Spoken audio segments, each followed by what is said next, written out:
Hi friends, welcome back. और आज की वीडियो का विषय है बहुव्रीहि समास। आज हम लोग सीखेंगे बहुव्रीहि समास के बारे में। इसके पहले वाले वीडियो में द्वंद्व समास पर चर्चा हुई थी और आज हम लोग सीखने जा रहे हैं बहुव्रीहि समास। अब बहुव्रीहि समास की पहले देखते हैं कि परिभाषा क्या कहती है। तो परिभाषा ये कहती है जिस समास के दोनों पद गौड़ हो, दोनों पद अप्रधान हो। गौड़ का मतलब होता है अप्रधान। जिस समास के दोनों पद गौड़ हो, या ऐसे समझें, जिस समास जो समास किसी तीसरे पद को प्रधान बनाए, जिस समास के दोनों पदों को छोड़कर जब किसी तीसरे पद की प्रधानता हो तो उसे बहुव्रीहि समास कहते हैं। कहने का मतलब कि बहुव्रीहि समास एक ऐसा समास होता है कि इसके दोनों पद गौड़ होते हैं, लेकिन दोनों पद आपस में मिलकर किसी तीसरे पद की प्रधानता, किसी तीसरे पद को प्रधान बनाते हैं या किसी तीसरे पद को प्रधानता प्रदान करते हैं। परिभाषा से स्पष्ट है कि जिस समास के दोनों पदों को छोड़कर जब किसी तीसरे पद की प्रधानता हो उसे बहुव्रीहि समास कहते हैं। अर्थात एक ऐसा समास जिसके दोनों पद गौड़ हो लेकिन दोनों मिलकर किसी तीसरे पद को प्रधान बनाए उसे बहुव्रीहि समास कहते हैं। परिभाषा 2 कहती है जिस समास के दोनों पद गौड़ हो, अर्थात दोनों पदों में से कोई भी पद प्रधान ना हो लेकिन दोनों मिलकर किसी तीसरे पद को प्रधान बनाए उसे बहुव्रीहि समास कहते हैं। कैसे? अब जैसे देखते हैं।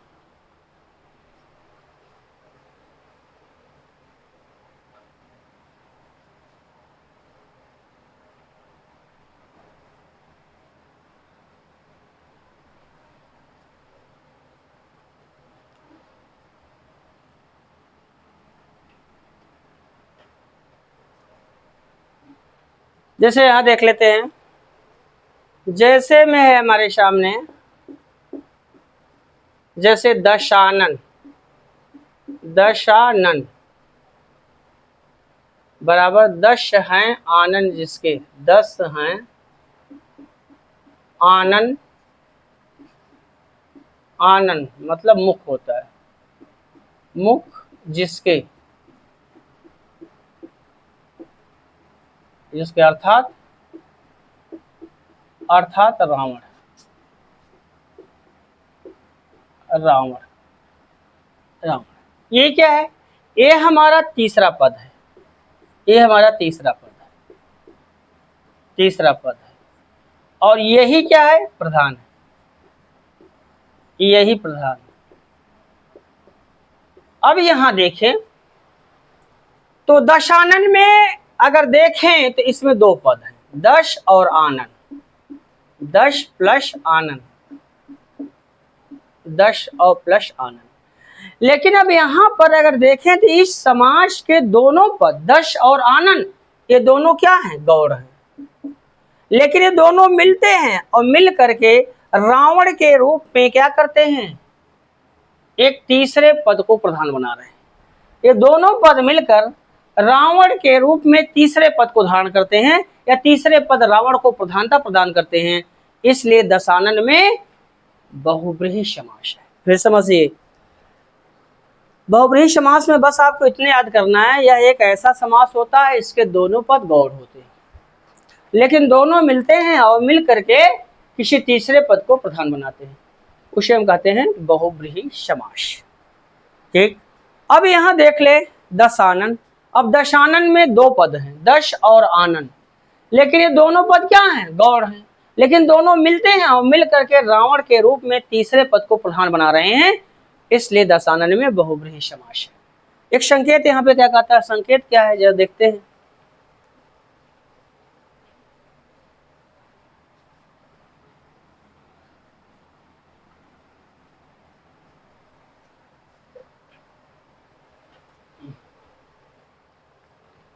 इसका संकेत ये कहता है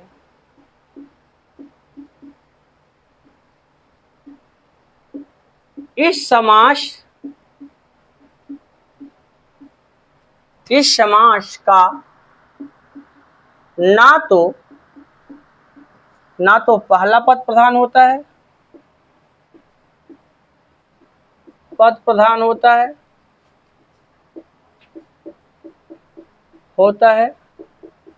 और ना ही दूसरा, और ना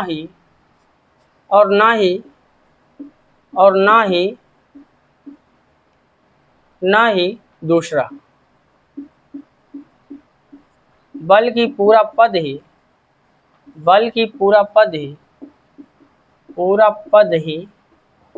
किसी तीसरे पद का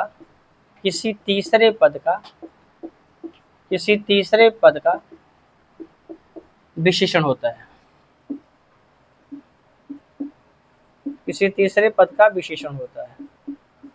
यहाँ समझने की ये बात है,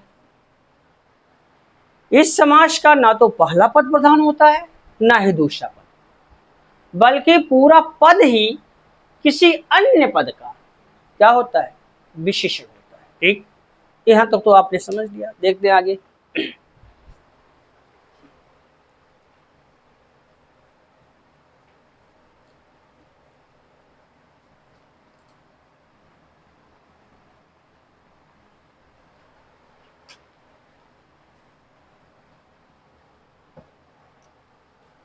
बहुब्रीहि समास की विशेषताएं, बहुब्रीहि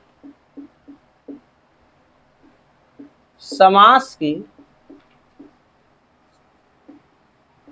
विशेषताएं। अब यहाँ देखते हैं इसकी क्या विशेषता है, बहुब्रीहि समास की विशेषताएं। पहली विशेषता क्या है, इस समास का विग्रह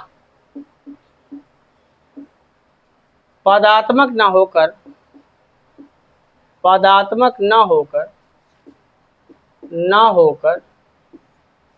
वाक्यात्मक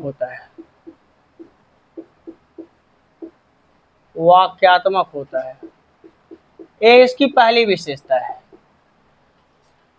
कि इस समास का विग्रह, जब बहुब्रीहि समास का विग्रह करेंगे, इस समास का विग्रह पदात्मक नहीं होगा, पदात्मक ना होकर क्या होगा, वाक्यात्मक होगा। ठीक, पहली बात। दूसरी विशेषता क्या है, इस समास का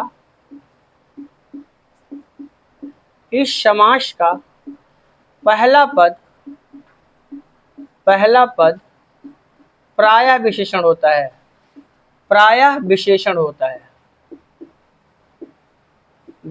होता है।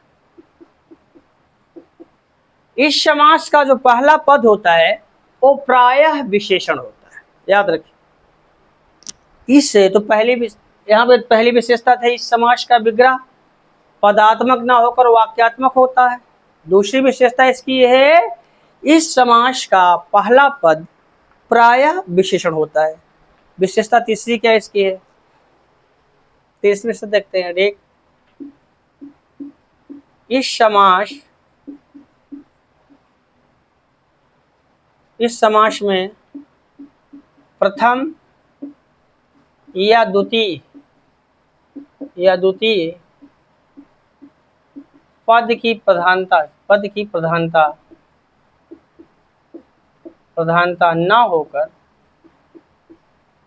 न होकर किसी तीसरे पद की प्रधानता होती है, किसी तृतीय पद की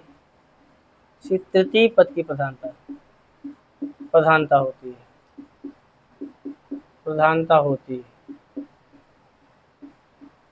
किसी तृतीय पद की प्रधानता। इस समास में प्रथम या द्वितीय पद की प्रधानता न होकर किसी तृतीय पद की प्रधानता होती है। ठीक, चौथा है,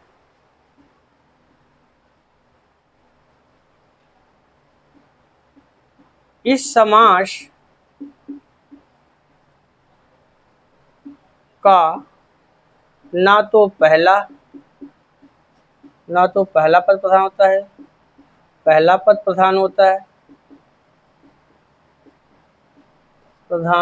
है, ना ही दूसरा, बल्कि दोनों के सहयोग से बल्कि दोनों के सहयोग से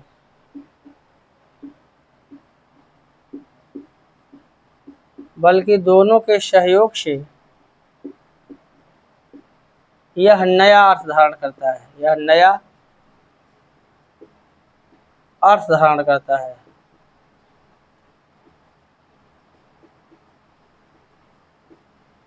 बल्कि दोनों के सहयोग से यह नया अर्थ धारण करता है।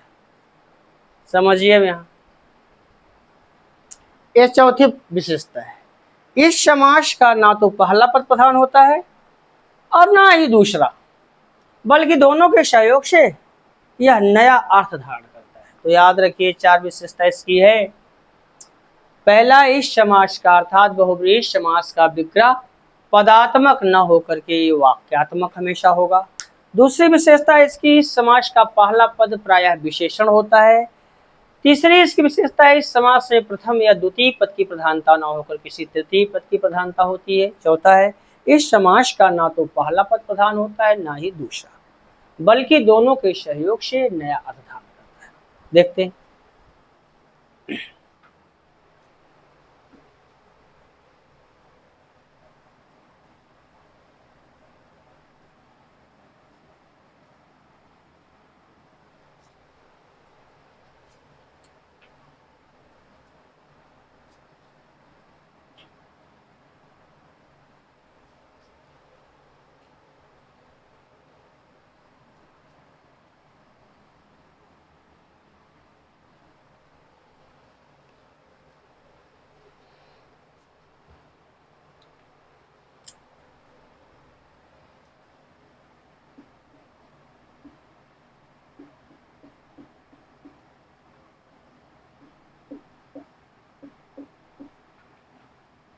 बहुब्रीहि समास।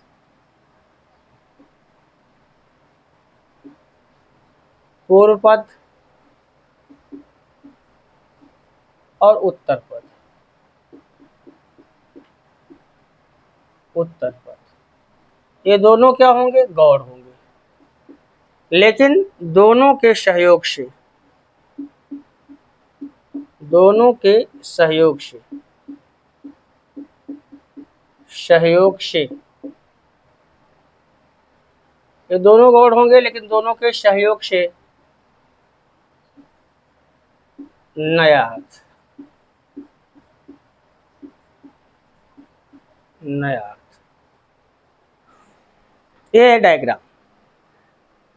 पूर्व पद गौड़ होगा, उत्तर पद गौड़ होगा, लेकिन दोनों के सहयोग से यह नया अर्थ धारण करता है। अब देखते हैं इसके प्रकार की बात कर ले। भेद।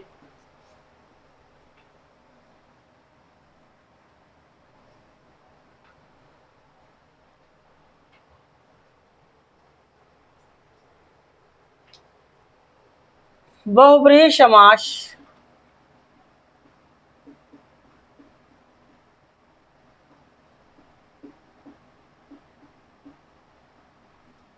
के प्रकार। बहुब्रीहि समास के प्रकार। तो बहुब्रीहि समास के 4 प्रकार होते हैं। कितने होते हैं? 4 प्रकार होते हैं। पहले नंबर पे जो है वो हमारा है समानाधिकरण बहुब्रीहि।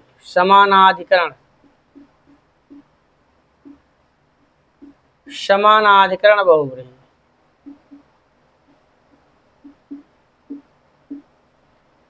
समानाधिकरण बहुब्रीहि पहला है। दूसरा है व्यधिकरण बहुब्रीहि।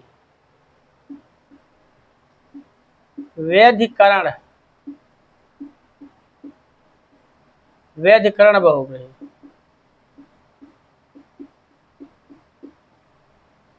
व्यधिकरण बहुब्रीहि। और तीसरा है तुल्ययोग बहुब्रीहि।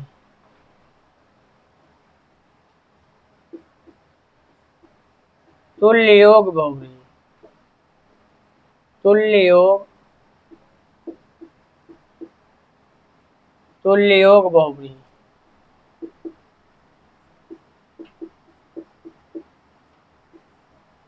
तुल्ययोग बहुब्रीहि और जो चौथा है हमारा है वह है व्यतिहार बहुव्रीहि। व्यतिहार बहुव्रीहि, बहुव्रीहि, व्यतिहार बहुव्रीहि। चार हो गए। ये पहला हो गया समानाधिकरण बहुव्रीहि, दूसरा हो गया व्यधिकरण बहुव्रीहि, और तीसरा हो गया तुल्य योग बहुव्रीहि, और चौथा हो गया व्यतिहार बहुव्रीहि। व्यतिहार बहुव्रीहि, तो चार हो जाते प्रकार इसके। पहला है समानाधिकरण बहुव्रीहि, दूसरा है व्यधिकरण बहुव्रीहि, और तीसरा है तुल्य योग बहुव्रीहि, और चौथा है व्यतिहार बहुव्रीहि। ठीक, चार प्रकारों। फिर जानिए फिर जानिए कि बहुव्रीहि समास क्या है। कुछ नहीं, बस इतना याद करना है, इस समास का दोनों पद गौण होता है, लेकिन दोनों पद गौण होते हुए भी एक दूसरे से मिलते हैं और मिलकर किसी तीसरे पद को प्रधान बनाते हैं। चार विशेषता इसकी है। इस समास का जब आप विग्रह करोगे तो इसका जो विग्रह होगा वो कभी पदात्मक नहीं होगा, वाक्यात्मक होगा। दूसरी विशेषता इसकी है, इस समास का पहला पद प्रायः विशेषण होगा। तीसरा, इस समास में प्रथम या द्वितीय पद की प्रधानता नहीं होगी, ना तो पहला पद प्रधान होगा न ही दूसरा पद, बल्कि कोई तीसरा पद प्रधान होगा। चौथी विशेषता है, इसका ना तो पहला पद प्रधान होता है ना ही दूसरा, बल्कि दोनों के सहयोग से यह एक नया अर्थ धारण करता है। आई होप यहाँ तक बातें समझ में आ गई हो। चार प्रकार होते हैं इसके, समानाधिकरण बहुव्रीहि, व्यधिकरण बहुव्रीहि, तुल्य योग बहुव्रीहि और व्यतिहार बहुव्रीहि। आइए पहले को देखते हैं, समानाधिकरण बहुव्रीहि समास क्या होता है।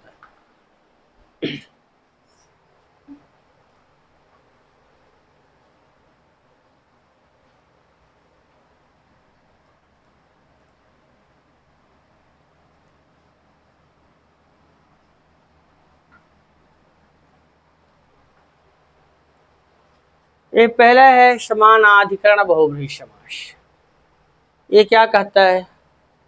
ये कहता है समान विभक्ति वाले शब्दों को, समान विभक्ति वाले शब्दों को, समान विभक्ति वाले शब्दों को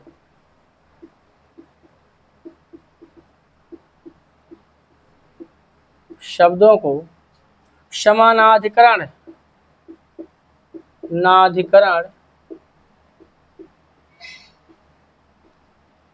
बहुव्रीहि समास कहते हैं।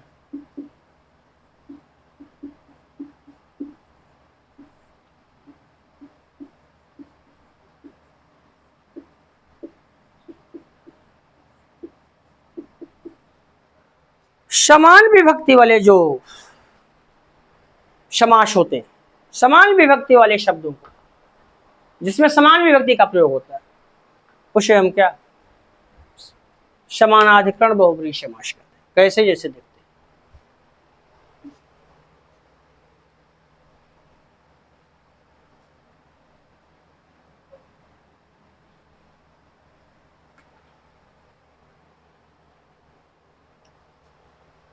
जैसे 10 हैं आनंद जिसके, 10 ऐसे 10 आनंद, 10 आनंद बराबर 10 हैं आनंद जिसके, 10 हैं आनंद, आनंद जिसके, 10 आनंद, 10 हैं आनंद जिसके, अर्थात रावण। ये तीसरा पद है। ठीक, ये हमारा विग्रह है। इसका याद रखो, इसका जो विग्रह होता है वो हमेशा वाक्यात्मक होता है। 10 आनंद, 10 कंधर,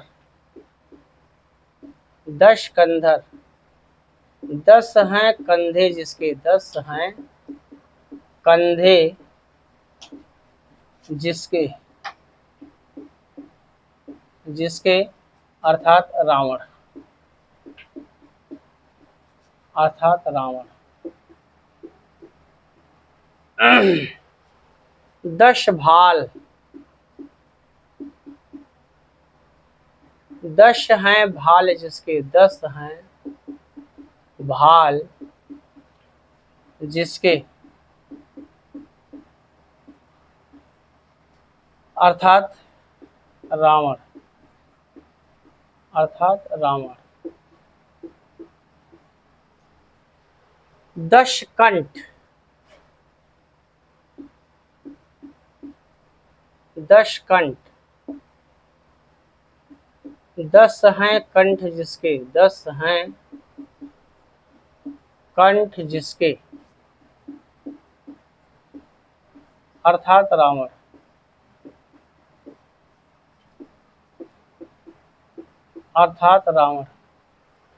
10 मुख, 10 मुख, 10 हैं मुख जिसके, मुख जिसके, अर्थात रावण।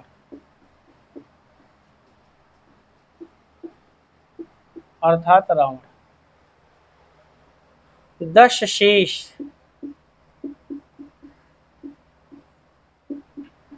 10 हैं शीश जिसके, 10 हैं शीश जिसके, अर्थात रावण, अर्थात रावण। षडानन, षडानन, षड हैं, षड हैं आनन, हैं आनन, आनन जिसके, अर्थात रावण, अर्थात कार्तिकेय, कार्तिकेय, कार्तिकेय। पंचानन, पंचानन, 5 हैं, 5 हैं आनन जिसके, अर्थात शिव जी, अर्थात शिव जी, शिव जी। चतुरानन,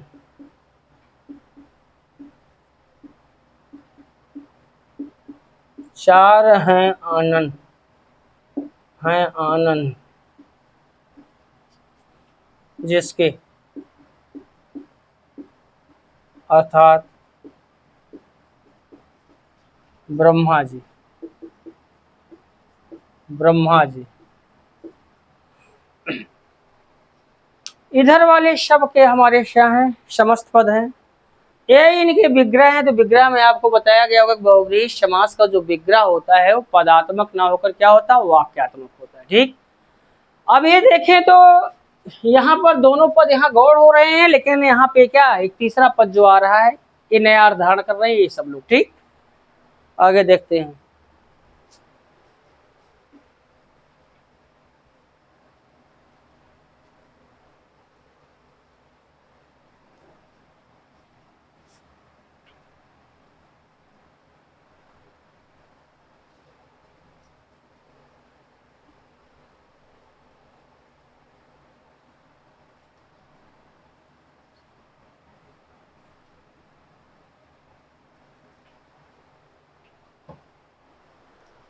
जैसे है गजानन,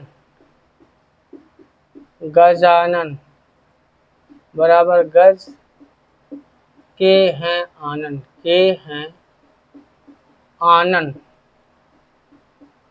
आनन जिसके, कौन है वो, अर्थात, अर्थात गणेश जी, गणेश जी, गणेश जी। त्रिलोचन, त्रिलोचन, 3 हैं लोचन जिसके, अर्थात शिव जी, शंकर जी, शंकर जी। चतुर्मुख, चतुर्मुख,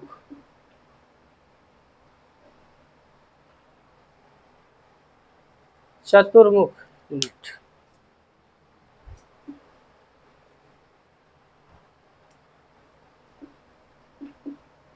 चतुर्मुख, चार हैं मुख जिसके, अर्थात ब्रह्मा जी, ब्रह्मा जी। चतुर्भुज, चतुर्भुज, चार हैं भुजाएं, चार हैं भुजाएं, भुजाएं जिसकी, अर्थात, अर्थात विष्णु जी, विष्णु जी। अष्टभुज, अष्टभुज, आठ हैं भुजाएं, आठ हैं भुजाएं जिसकी, अर्थात, अर्थात दुर्गा जी, दुर्गा जी।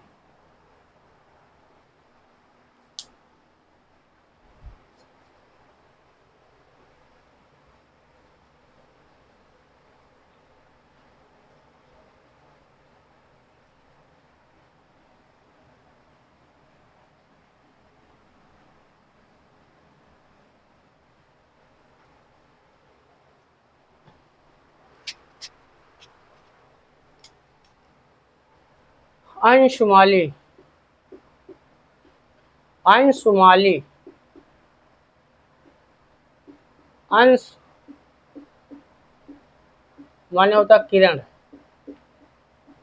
अंशु है माला जिसकी, माला जिसकी, अर्थात, अर्थात सूर्य, सूर्यदेव, सूर्यदेव। लंबोदर, लंबोदर, लंबा है, लंबा है उदर जिसका, अर्थात गणेश जी, गणेश जी।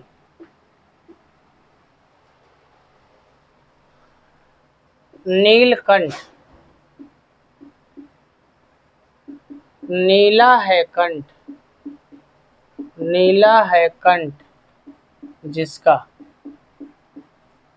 अर्थात, अर्थात शंकर जी, शंकर जी। पीतांबर,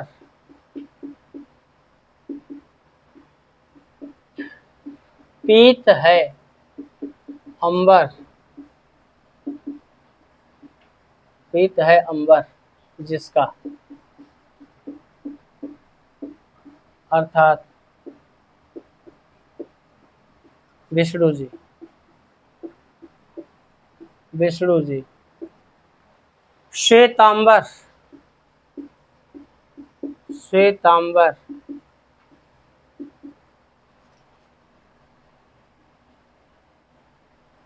श्वेत है अंबर जिसका, श्वेत है अंबर जिसका,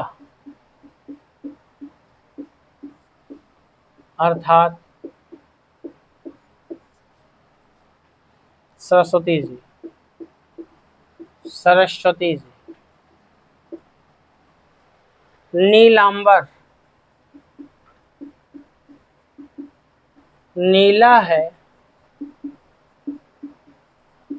अंबर जिसका, अर्थात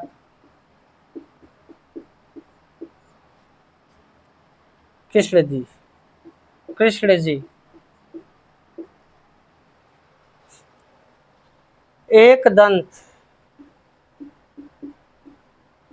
एक है दांत, एक है दांत, एक है दांत जिसके, अर्थात गणेश जी, गणेश जी। मिठ बोला, मिठ बोला, मीठी है बोली, मीठी है बोली जिसकी, अर्थात, अर्थात वह कोई खास व्यक्ति, कोई खास व्यक्ति। ये आपने यहाँ देखा समानाधिकरण बहुव्रीहि समास, और एक साथ बहुत सारे एग्जाम्पल यहाँ पे आपके सामने यहाँ पे दिखाई दिए। आज की वीडियो में बस यहीं तक, मिलते हैं आपसे अगली वीडियो में, तब तक के लिए विदा। बेस्ट ऑफ लक, मस्त रहिए, खुश रहिए।